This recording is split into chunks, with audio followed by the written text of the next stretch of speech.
Iniciamos a nossa aula, né, a segunda aula de genética, terminando pela primeira aula aqui. Então vamos falar um pouquinho de genoma. O que é genoma? Né? O genoma é a sequência completa do DNA de um organismo. Então a gente pega todo aquele conjunto, né, toda aquela sequência de nucleotídeos, todas aquelas letrinhas, tá? E a gente tem o nosso genoma. Então é todo esse conjunto de letrinhas. Tá? Ali vocês têm a imagem. Ou seja, ele é o conjunto de todos os genes, né, do organismo. E uma coisa muito interessante que eu gostaria de mostrar para vocês é sobre o tamanho do genoma, né? É algo muito absurdo. Então, eu assisti uma palestra, né? Tá disponível online e é bem interessante pelo aquele sistema de palestras do TED. Se todos os pares de base do genoma humano tivessem formato de livro, o que aconteceria, né? Qual seria o tamanho disso? E o resultado é que olha o tamanho da letrinha, né? São 175 livros de 1.500 páginas cada livro. Tá? Então, para vocês terem uma ideia do tamanho do genoma humano, né? E falando um pouquinho do tamanho do genoma também, né? A gente tem essa classificação do tamanho do genoma dos seres vivos. Interessante comentar aqui, olha, bactérias, tá? Vocês conseguem ver meu cursor? Eu estou tentando apontar ali. Bactérias. Ok. Bactérias, então, tem, né, a gente tinha comentado, um DNA um pouco menor, né, tem um genoma menor, mostrando aqui que está em escala logarítmica, então ele aumenta em níveis muito grandes, né, de 1, 10, 100, então ele vai aumentando exponencialmente, e mostrar aqui que os seres humanos, então, estão aqui aproximadamente 6,2 bilhões de pares de base no indivíduo, se a gente considerar o indivíduo diploide, né, com os 2 cromossomos homólogos cada par de cromossomo. E uma outra questão aqui também, protozoários, olha aqui como é grande, né, a variedade. Então tem amebas, por exemplo, que vocês podem ver que tem assim, olha, centenas e centenas mais pares de base do que seres humanos. Mas é importante notar aqui também, tá, que o tamanho do genoma, de novo, a gente tinha comentado sobre número de cromossomos, mas tamanho de genoma também não significa complexidade do indivíduo ou produção de mais ou menos proteínas. Pode ter alguma relação, mas o DNA tem várias partes não codificantes e tal, então a gente tem que olhar para isso também, tá? Então, por exemplo, um ser humano vai codificar mais proteínas do que alguns indivíduos mesmo que tenham, enfim, alguns nucleotídeos a mais, tá? Então, só para mostrar que é mais ou menos essa noção. Mas o ser humano não é o que mais tem pares de bases, mesmo tendo bilhões, né? Então, para vocês verem quantas pares de bases cabem dentro de um núcleo celular, e menos as bactérias que são procariontes e não têm núcleo. Genótipo e fenótipo. Esses são conceitos importantíssimos na genética. Eu queria passar por essa aula mais rápido, mas eu não tenho como falar muito rápido sobre genótipo e fenótipo, tá? Porque é o seguinte, genótipo, tá? É pra ficar bem gravado, porque a gente vai falar agora todas as aulas de genética sobre genótipo e fenótipo. Genótipo é a composição genética de um indivíduo. Ou seja, quando eu falo de alelos, quando eu falo de genes, quando eu falo de sequência de nucleotídeos nos cromossomos, quando eu falo de tudo isso, tá? E quando eu falo desse conjunto de genes, eu estou falando do genótipo do indivíduo, tá? Então sempre quando eu comento aquele azão, azinho, azão, azão, ou aqueles alelos que a gente tinha visto, o alelo M, o alelo A, tudo isso é o genótipo do indivíduo, tá? O que está contido nos genes, dentro do, se é um ser eucarionte, dentro do núcleo celular daquele indivíduo, tá? Já o fenótipo, né, são as características visíveis ou detectáveis daquele organismo, tá? Então, por exemplo, peguei um exemplo de um passarinho. Então, o fenótipo desse passarinho vai ser o formato do bico do passarinho, a cor das penas do passarinho, até algumas características comportamentais, estruturais do passarinho, a força das garras do passarinho, né? Então, tudo isso vai da ave, no caso, e tudo isso vai ser o nosso fenótipo, tá? Então, e o fenótipo, aqui até tem um spoilerzinho, resultante da manifestação do genótipo com a interação do meio. Então é importante que o genótipo não é uma linha direta para o fenótipo, tá? O genótipo influencia de forma muito importante no fenótipo, né? A gente não tem como produzir proteínas pelo nosso corpo naturalmente se a gente não tem um código genético para aquilo. Só que o genótipo também vai se somar a alterações, enfim, a condições e fatores do meio ambiente para definir o teu fenótipo, tá? Então, um exemplo muito legal para dar em relação a isso, e também aqui, ó, indivíduos podem ter o mesmo genótipo e mesmo assim podem ser fenotipicamente diferentes, tá? Por quê? Porque tem esse fator do meio ambiente. E meio ambiente que eu falo não é, né, toda a questão de alimentação, de convivência, de habitat, entendeu? Então tudo isso vai definir o fenótipo também. Então o fenótipo é a soma da interação do genótipo mais o meio ambiente. E um exemplo muito comentado, né? Eu gosto de dar o exemplo dos cachorros. Então, se eu tenho cachorros univitelinos, né? Então é aquele óvulo que se encontra com o espermatozoide, forma o zigoto, e aquele zigoto que tem um código genético único dele, né? Ele se divide, né? Durante a embriogênese, ele vai se dividir em dois e vai formar dois indivíduos diferentes, porém geneticamente idênticos. São os gêmeos univitelinos, os gêmeos idênticos, né? Isso ocorre com animais também. Então, por exemplo, se eu pegar dois cachorros, tá? E um cachorro eles são geneticamente idênticos, né? Lembrando disso. Mas se eu tratar um cachorro, por exemplo, num ambiente legal, onde ele pode expressar o seu comportamento, ele tem acesso a fazer as suas atividades, eu dou uma alimentação boa, balanceada e suficiente para ele, esse indivíduo vai... podem ser gêmeos também, pode acontecer isso, acontece com os animais também. Isso, então, se eu der todas essas condições de vida para esse cão, ele vai conseguir se desenvolver, vai crescer adequadamente e vai ter o seu comportamento, enfim, provavelmente adequado e tal, né, de acordo com a espécie. Agora, por exemplo, esse mesmo outro cão, né, irmão, só que geneticamente idêntico, só que tratando de uma forma diferente, num ambiente inapropriado, com uma alimentação muito ruim, né, um cão subnutrido, ele provavelmente vai acabar ficando menor, vai ficar mais, mais fraco, né? Então ele vai, mesmo tendo o mesmo genótipo, o fenótipo dos cães vai estar alterado, tá? Então o fenótipo não significa automaticamente que o genótipo não significa automaticamente o fenótipo, tá? Mas obviamente eu preciso do meu genótipo para ter o meu fenótipo também. Então lembrando, genótipo mais ambiente vai ter a implicância lá no fenótipo, tá? Agora, deixa eu ver aqui quanto tempo a gente tem. Tá, então, heredograma. Falando rapidamente, tá? A gente vai falar bastante de heredograma na nossa sexta aula, que a gente vai ver sobre hereditariedade das famílias e tal. Mas só introduzindo para vocês também esse conceito, né? Heredograma é um diagrama para representar essas interações de parentesco, tá? E a transmissão das características genéticas numa família. Então a gente tem aqui os indivíduos da família, as gerações, quem é afetado ou não por aquela condição que a gente está procurando, né, estudando.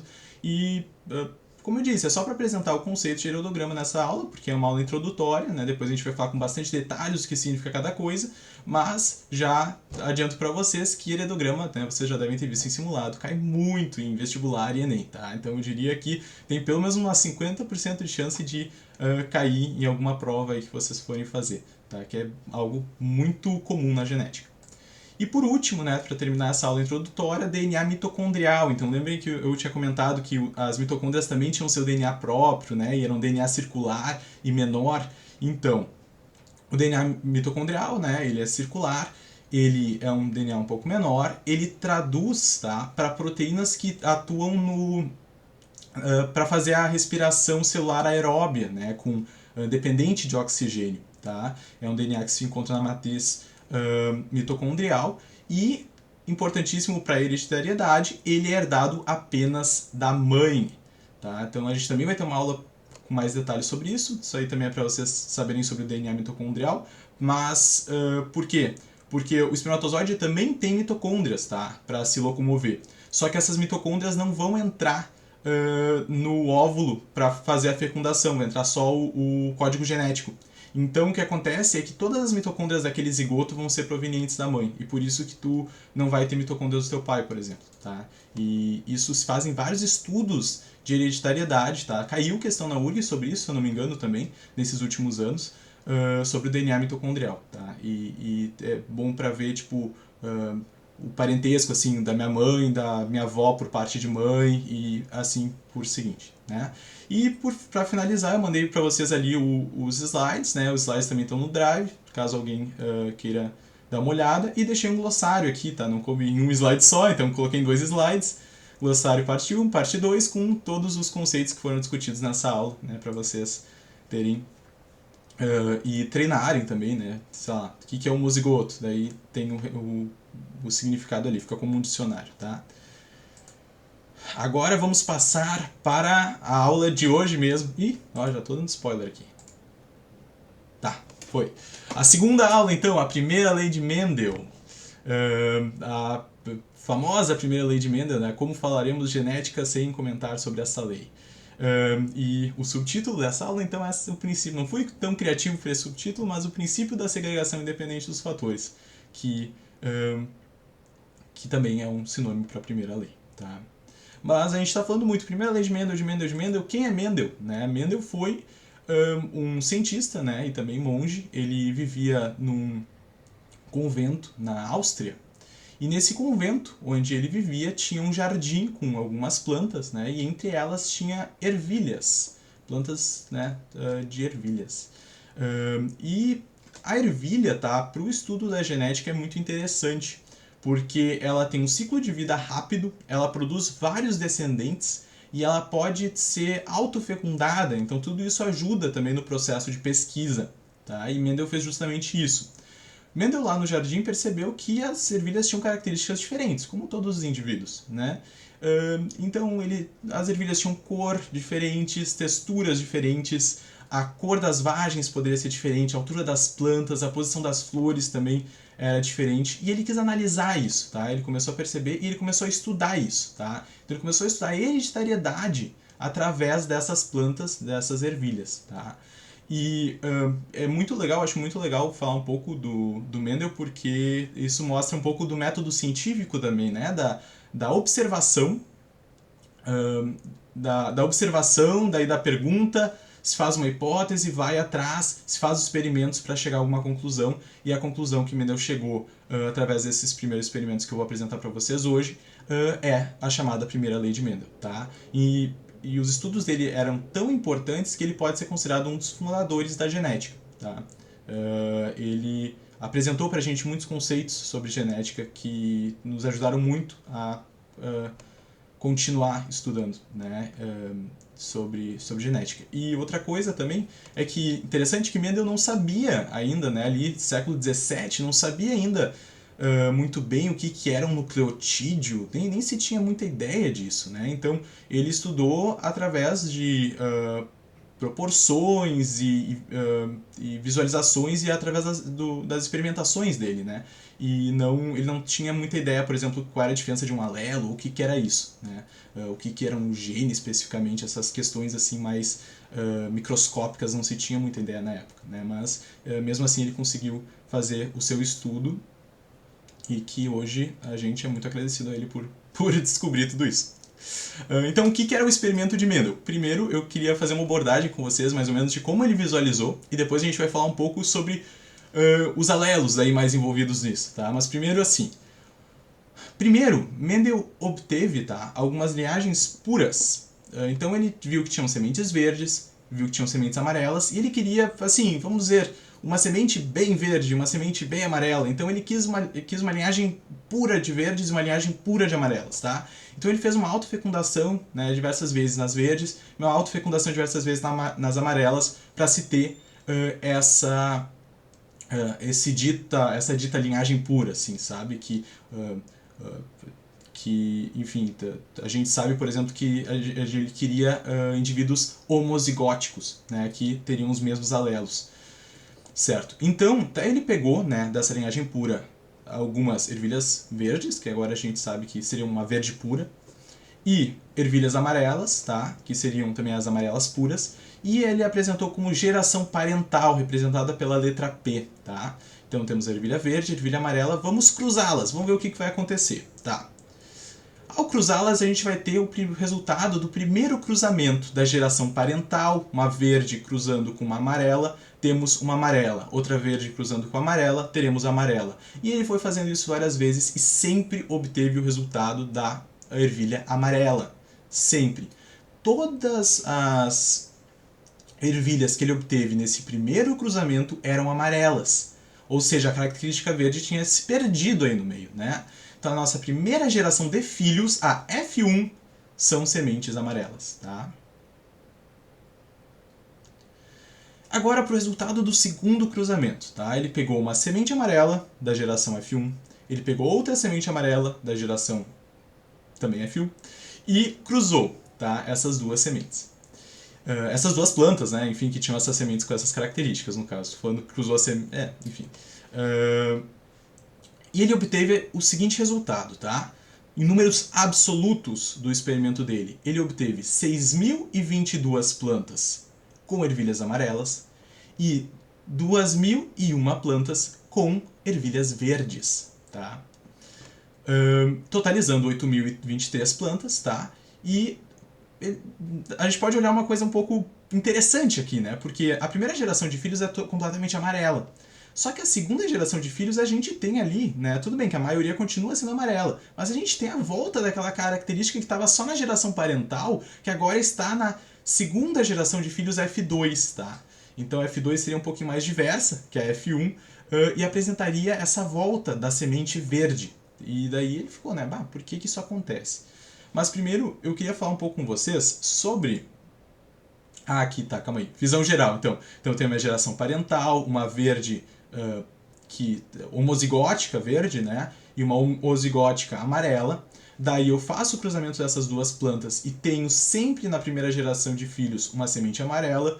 E depois eu faço o cruzamento entre duas sementes amarelas da geração de filhos F1, né? E eu tenho na minha segunda geração de filhos várias plantas amarelas e algumas plantas verdes. Tá? De sementes verdes. O que aconteceu aí? Vamos ver.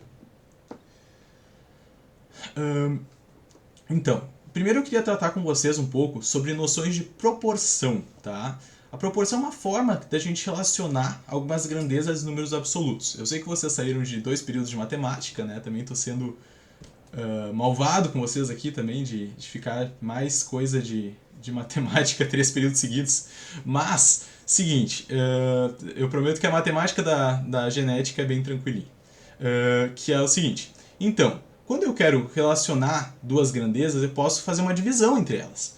Então, se eu quero saber quantas vezes o A, tá, é maior do que o B, eu posso dividir A por B. Tá? Então, se eu divido A por B, eu quero saber quantas vezes o A é maior que o B. Quantas vezes... Aquela questão da divisão, né? Quantas vezes B cabe no A, entendeu? Então, é simples, sei lá. 4 dividido por 2, 2. Então, quantas vezes o 4 é maior que o 2? O 4 é maior que o 2 duas vezes, tá? Isso é importante pra gente entender primeiro alguns dos conceitos. Ah, não sei como apagar isso aqui. Tá, calma aí. Aqui, tá. E outra coisa que a gente pode usar também por proporcionalidade é a porcentagem, né? A porcentagem é usada para comparar uma parte com o todo. Então, por exemplo, tá? Dá para usar a questão de times de futebol. Então, temos alunos colorados, gremistas, enfim, diversos outros times, mas eu quero saber, sei lá, a gente tem... o nosso quórum hoje está 6, mas tudo bem, vamos dizer, a gente tem 6 alunos, tá? E desses 6 alunos, a gente tem 3 alunos gremistas. Então tá, aqui ó, eu quero saber de cada 100 quantos são A. O A são gremistas, né? Então eu faço aqui, né, 1 meio, que seria 0,5, 0,5 vezes 100%, né? O 100% é 1, tá, pessoal? É a mesma coisa que 1, porque por cento é 100 dividido por 100, então é 1. Então eu faço vezes 100%, tá? E eu chego no resultado de, se 3 a cada 6 são gremistas, eu tenho 50% de alunos gremistas, tá? Da mesma forma, o B seria algo diferente. Quantos alunos são colorados? Daí também, 3 de 6, vamos dizer, daí 50%. Então eu posso representar esse número como um número menor do que 1 com vírgula, então, sei lá, 0,5. Aqui eu tenho os exemplos, ó. seria 0,5 ou 0,1, enfim. Posso representar em forma de fração, então 50 por 100, né? Ou eu posso representar em forma de porcentagem, então 50%, tá? Então 50% nada mais é do que metade, é 1/2, tá? Dos alunos ou de qualquer coisa que a gente for ver. E daí isso aqui, porque a gente vai fazer a comparação agora com as ervilhas, os cruzamentos. Vamos ver aqui. A gente falou que ele obteve 6.022 ervilhas amarelas, tá? E 2.001 ervilhas verdes, totalizando 8.023 ervilhas no total, tá? Qual é a proporção da segunda geração de filhos? O meu A a gente pode considerar as ervilhas amarelas e o meu B as ervilhas verdes. Eu quero saber quantas ervilhas amarelas eu tenho a mais do que as verdes em comparação, né? Em proporção, né? Então aqui, por exemplo, eu posso pegar a minha A, eu divido 6.022 e depois o meu B seria as verdes, 2.001. Porque eu quero saber qual é, né, o quanto o A é maior, quanto o A é maior que o B, né? Então eu faço essa divisão aqui, tá? E eu chego no resultado 3,01 para 1, tá? Cá entre nós que 3,01 para 1, né, 3,01 representaria as amarelas e 1 representaria as verdes. 3,01 para 1, no experimento científico, a gente tem uma margem de erro, né? Então, para ele ser um resultado significativo. Então, esse 0,1 para 1 seria mais ou menos 3 para 1, tá? Então, a nossa proporção do nosso segundo cruzamento é 3 para 1. E eu posso entender esse resultado como a cada 4 ervilhas, tá? Eu tenho, porque aqui 3 mais 1, 4, né? Então a cada 4 ervilhas eu tenho 3 amarelas e uma verde. Ou, se a gente tem 3 ervilhas amarelas, a gente tem 3 ervilhas amarelas para cada uma ervilha verde, tá? Então posso interpretar dessas duas maneiras. Tá? Seguindo aqui. E também a gente pode usar então como proporcionalidade em termos de porcentagem também. Então qual é a porcentagem de ervilhas amarelas e qual é a porcentagem de ervilhas verdes, tá? Então, ervilhas amarelas eu coloco aqui, né? Então lembrando a nossa formulazinha, o número de vezes que ocorreu aquilo, né? Então 6.022 vezes dividido pelo total. Então, 8.023 vezes 100%, né? E chegaremos no resultado, se a gente fizer essa divisão, a gente vai chegar no resultado de 75,1% das sementes. E esse 75,1 vai ser o quê? Vão ser o quê? Amarelas, tá? E a mesma coisa para as verdes. Eu pego aqui as verdes, tá? Então esse A agora representaria as sementes verdes.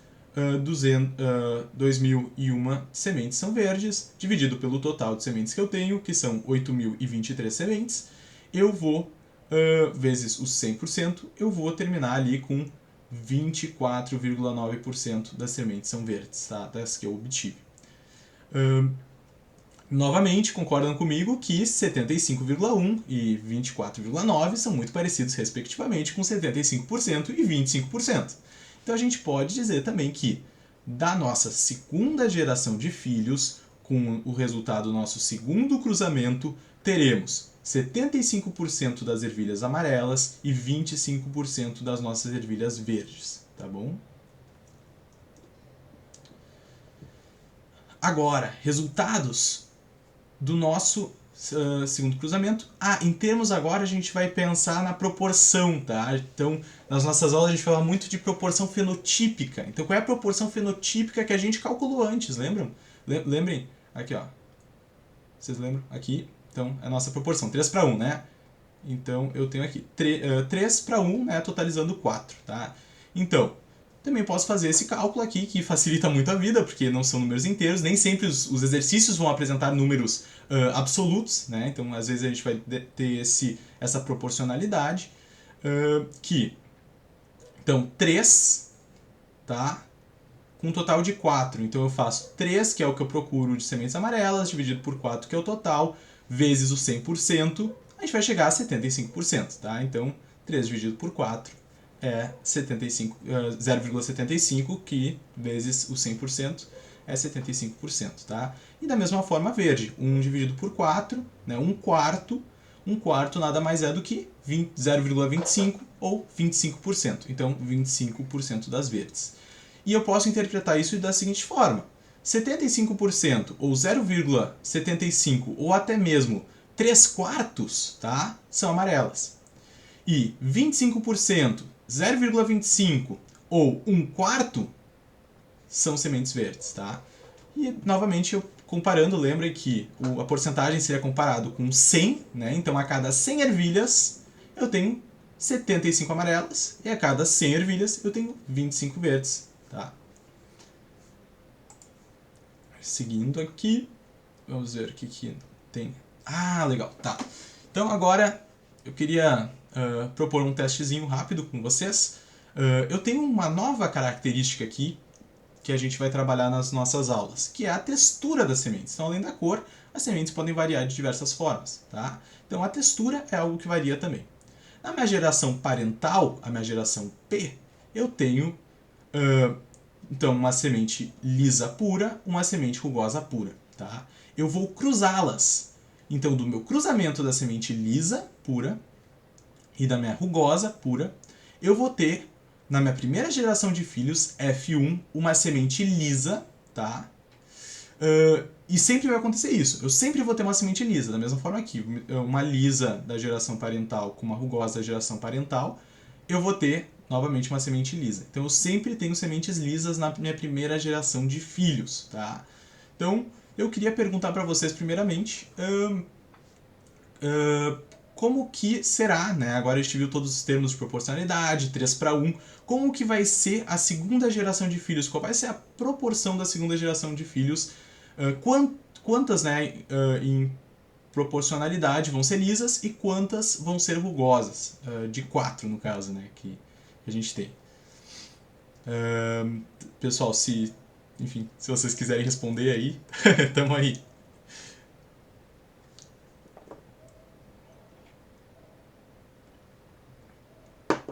Boa, eu acho legal quando tem múltiplos usuários digitando. Isso aí.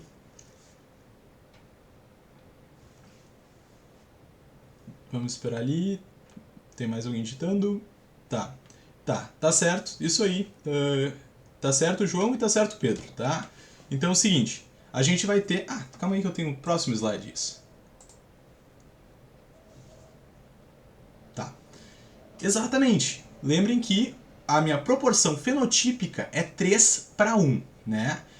E eu tenho que a minha característica dominante, né, a minha característica que continuou na primeira geração de filhos F1, que é a característica dominante, a característica que também vai ter mais na segunda geração de filhos. Lembrem que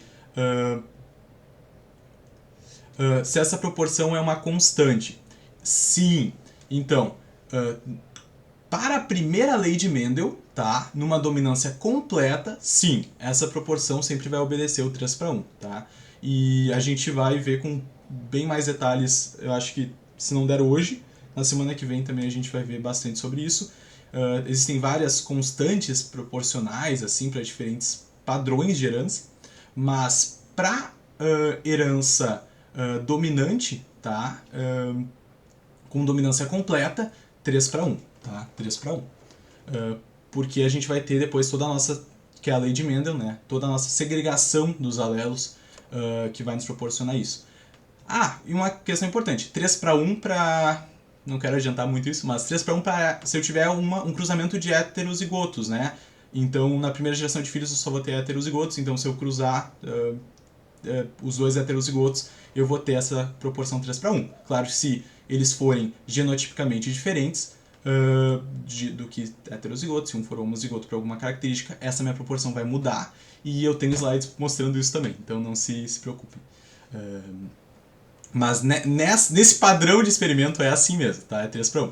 Então, aqui, a minha característica lisa é que se manteve na primeira geração de filhos, então é a característica também que vai mais se expressar, porque é a nossa característica dominante, então eu vou ter 3, a cada 4 sementes eu vou ter 3 sementes lisas. Que ali foi colocado também, o Pedro falou que 75% tá certo, então é 3 quartos ou 75%, tá? E depois eu vou ter rugosas aqui, eu vou ter 1/4 ou 25%. E também 25%. Tá?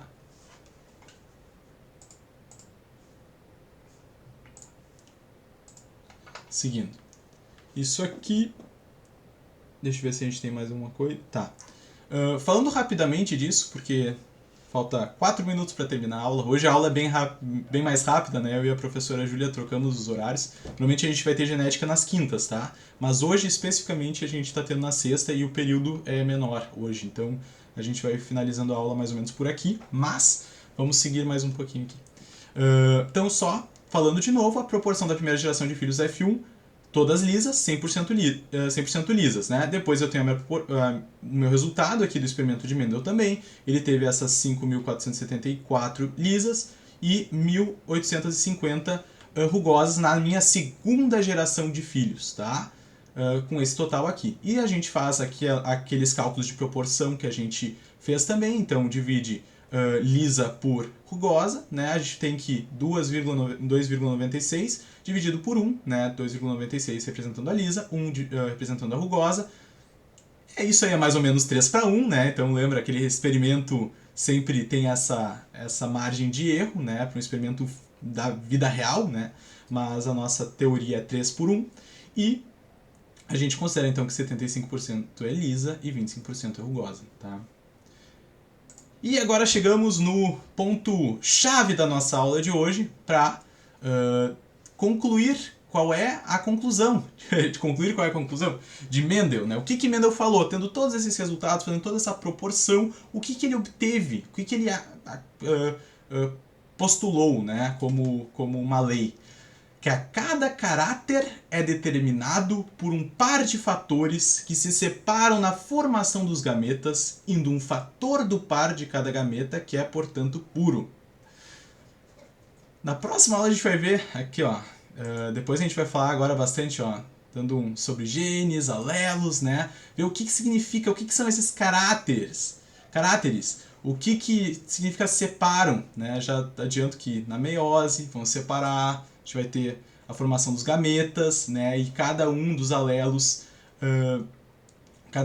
vai ir para um gameta, e daí depois na formação do indivíduo ele vai adquirir um alelo do pai e um alelo da mãe, tá?